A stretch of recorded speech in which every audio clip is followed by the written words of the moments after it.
Who has been the biggest inspiration for you? You know what? I have to say, and it probably sounds a bit corny, but it's my husband.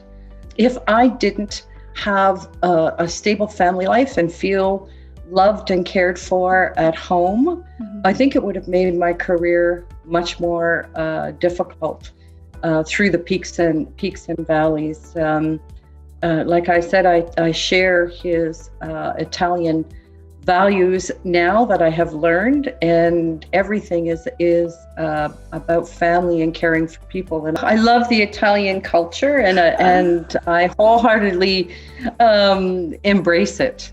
And who have been your role models or mentors, Connie? There are some people that have added such value to my life, and I choose not to focus on the negative.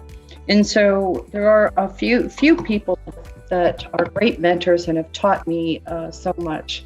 So one is Julie Foley. I don't know if you would know her, but she was a leader in the healthcare space. She taught me that there are really kind people out there. And because sometimes I felt so low, I was thinking, is everybody mean? And she taught me that that's not true. And Adelstein Brown from U of T, and he's taught me that you can be brilliant and you can be kind at the same time, and I really value that. John King, that I introduced you to, has taught me that you must live your values, whether at work or at play. You must live your values to be authentic. And Michael Kerr was a lawyer at Miller Thompson, and he taught me that you must do what's right, even if you're tempted to not do what's right. Always do what's right. And I could share a list of at least 30 people with you that have made significant differences in my life. I always have a group of mentors around me. Mentorship has to be a two-way street. It has to be a win-win. The mentor must be learning from the mentee and vice versa. Did you always have goals for yourself, Connie? Did you have a plan? My plan is very, very fluid. But what I do have, and this is self-diagnosed, I have obsessive compulsive disorder. So I have a plan every single day for what I'm going to accomplish. And I don't stop my day until I've accomplished everything on my plan, because I can't get to sleep. And when did you start doing that? I've done it since a young age. Always done it. So it's not a learned trait, it's innate. That's why I think I have OCD. And do you write out your plan, or it's something in your head? I maintain a log of what I need to do. And I have, it's really quite bizarre, I have every logbook from the day I opened the company. Wow. Every logbook and every day timer. Wow. So I thought if at some point somebody's really interested, they can see. I would love to see that. Do you look back on it?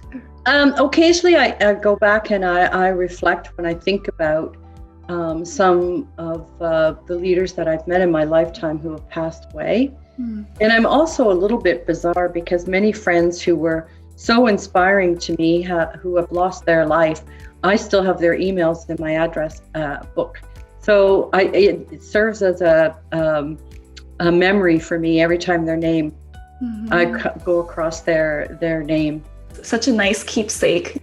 And when you look back at your life, Connie, does your older, wiser self have a message for your 21-year-old self?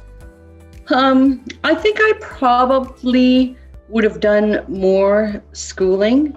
But then I think if I became too wise, because I had the gift of academics and skipped grades in school and all that, if I became too wise, I probably would never have done what I did. I think that element of naivety is what pushed me. Yeah, it does require some level of going into the unknown to be an entrepreneur. Connie, what would you say have been some of the best decisions you've ever made in your life? I think one of my best decisions was to embrace the Italian culture. That has given me a level of comfort in my life that I couldn't even begin to quantify. I think focusing on my children was one of my best decisions. And I think being honest. And it is nice as an entrepreneur that if something is going wrong in society, you can correct it within your small domain. You don't need to ask permission. Mm-hmm. So, for example, if giving people pensions is something that wasn't happening in the home care, you can do it if you can afford it. Mm-hmm. You can have the business case. You can do it. You don't need to ask anybody permission. Right. That is kind of a rewarding experience. And if you want to acknowledge people, acknowledging people and being kind to people doesn't cost you any money. Mm-hmm. But the most rewarding thing for me has been philanthropy.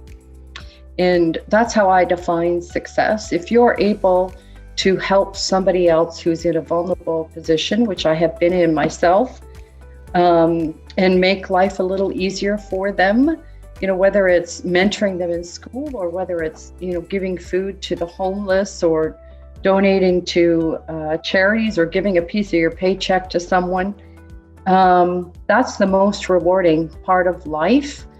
And bringing people together so that they can acknowledge their differences. And I had two politicians in a room and said to me, we've hated each other for years just because of the party we follow. Mm-hmm.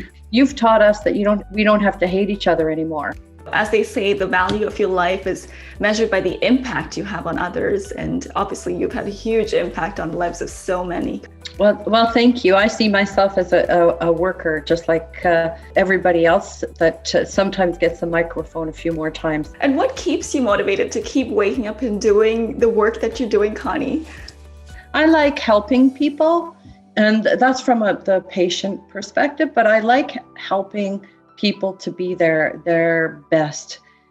Most people have good in them, and they just need somebody to help bring it out. Mm-hmm. I firmly believe that if you've had the privilege of being educated, that's irrelevant when you look at a large organization. Everybody has a role to play, and I like ensuring that people treat everybody with kindness and with respect, regardless of their place of privilege or what they have chosen as their career.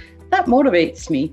And I like to change things. I like to introduce innovations and not just do things because we've done it this way for 20 years. And I tell you, it's hard to do in healthcare. It's very, very hard to change the status quo. Mm-hmm. It takes decades to make a change. What is the vision you have for yourself for the future? Are there some goals that you're currently working on? So I'm not involved in the day-to-day operations of the organization, Cheyenne. We have Leighton McDonald, a physician from South Africa, leadership with his MBA, leading the organization, and he has set up a fabulous team that I'm very, very proud of. I see myself playing a different role and maybe not being needed in consult. Leighton's almost been there 5 years, and he excels at what he does. I have been taking on additional roles at universities and consulting, and again, just trying to build awareness around the importance of home care, and the importance of high quality leadership has really been my focus, and then the fair treatment of people who have care needs. My goal is to figure out who I really want to be as I grow older. I'm not old yet, but who do I want to be? I know that I can't sit at home and be happy. So who do I want to be, and what impact can I have? I don't know the answer to that yet. It's a deep question, right? Yeah.